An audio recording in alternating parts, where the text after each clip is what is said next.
ഗുരുദേവൻ സന്ദർശനം നടത്തിയ ഏക വിദേശ രാജ്യമാണ് സിലോൺ എന്ന ശ്രീലങ്ക.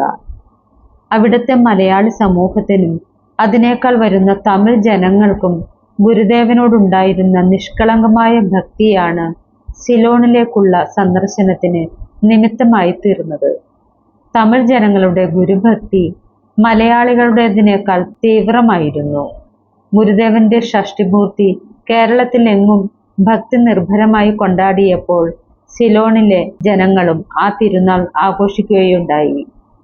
സിലോണിലെ ഒരു സ്ഥലത്തിനു ശ്രീനാരായണപുരം എന്ന പേരുണ്ടായതിൽ നിന്നു തന്നെ അവർക്ക് ഗുരുദേവനോടുണ്ടായിരുന്ന ഭക്തി ബഹുമാനം എത്രയായിരുന്നുവെന്ന് സാമാന്യമായി ഊഹിക്കാനാവും. 1918 സെപ്റ്റംബറിലാണ് ഗുരുദേവൻ ആദ്യമായി കൊളംബിലെത്തിയത്. ഈ യാത്രയുടെ ആരംഭത്തിലാണ് ശിഷ്യന്മാരുടെ അപേക്ഷപ്രകാരം ആദ്യമായി ഗുരുദേവൻ കാഷായ വസ്ത്രം ധരിച്ചതും. വേഷത്തെ ആശ്രയിച്ച് സന്യാസം ഇരിക്കുന്നില്ലെങ്കിലും ഒരു യഥാർത്ഥ സന്യാസിക്കു വേഷമിട്ടതുകൊണ്ട് യാതൊരു കുറവോ കുറ്റമോ തോന്നാൻ വകയില്ല എന്ന ഗുരുദേവന്റെ പിൽക്കാല സംഭാഷണം ഈ സന്ദർഭത്തിൽ സ്മരണീയമാണ്. കൊളംബ് യാത്രയ്ക്ക് വേണ്ട ഏർപ്പാടുകൾ ചെയ്തത് ഗുരുദേവ ശിഷ്യനായിരുന്ന ഹനുമാൻഗിരി സ്വാമികളായിരുന്നു.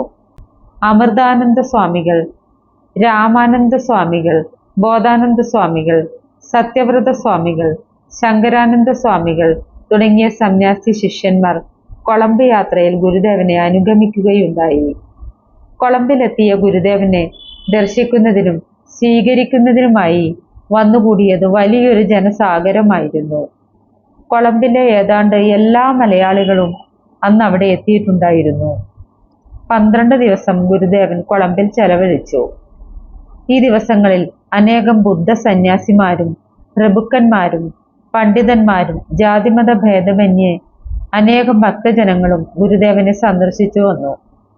ചില സ്ഥലങ്ങളിൽ ഗുരുദേവനെ ചിലരെല്ലാം ക്ഷണിച്ചുകൊണ്ടു പോവുകയും ഭക്തിപൂർവം സൽക്കരിക്കുകയും ചെയ്തു. ഗുരുദേവന്റെ ദിവ്യ സാന്നിധ്യം കൊളംബിലെ മലയാളികൾക്കും തമിഴ് സിംഹള ജനങ്ങൾക്കും വലിയ ആത്മവിശ്വാസവും ശാന്തിയും നൽകി. ഇസ്ലാം മതാനുയായിയായ ഖാദർ എന്നു പേരുള്ള ഒരു മാന്യൻ ഗുരുദേവന്റെ ആരാധകനായി തീരുകയും സന്യാസി ശിഷ്യനാകാൻ അഭിലാഷം പ്രകടിപ്പിക്കുകയും ചെയ്തു. ഖാദർ ആയിരുന്നാൽ മതിയെന്നു ഗുരുദേവൻ അപ്പോൾ ഉപദേശിച്ചു. അതിനർത്ഥം ഖാദറിനു മതം മാറാതെ തന്നെ ഗുരുമാർഗത്തിൽ സഞ്ചരിക്കുന്നതിനു സ്വാതന്ത്ര്യമുണ്ടെന്നതായിരുന്നു. കൊളംബിലെ ദുരിതമനുഭവിക്കുന്നവരുടെ ക്ഷേമത്തിനും അഭിവൃദ്ധിക്കും മലയാളികളുടെ കൂട്ടായ്മയ്ക്കും പുരോഗതിക്കും വേണ്ട ചില ഏർപ്പാടുകൾ ചെയ്യുവാൻ ഗുരുദേവൻ അതിനു പ്രാപ്തരായവർക്ക് നിർദ്ദേശങ്ങൾ നൽകുകയും അതിന് നേതൃത്വം വഹിക്കുവാൻ സത്യവ്രത സ്വാമികളെ പ്രത്യേകം ചുമതലപ്പെടുത്തുകയും ചെയ്തു. കുറെ ഗുരുദേവ ഭക്തന്മാർ ഒത്തുകൂടി രൂപം കൊടുത്ത ചില സംഘങ്ങളും ഗുരുദേവന്റെ മാർഗനിർദ്ദേശങ്ങൾക്കനുസരിച്ചും സത്യവ്രത സ്വാമികളുടെ നേതൃത്വം സ്വീകരിച്ചും പ്രവർത്തിച്ചതോടെ മലയാളികളുടെയും മറ്റു സാധുജനങ്ങളുടെയും ജീവിതത്തിൽ ചില പുരോഗതികൾ ദൃശ്യമായി വരികയും ചെയ്തു. തുടർന്ന് വിദ്യാഭ്യാസം, തൊഴിൽ, ശുചിത്വം, ഈശ്വരഭക്തി, സദാചാരം തുടങ്ങിയ മേഖലകളിലെല്ലാം പരിവർത്തനങ്ങൾ ഉണ്ടായി.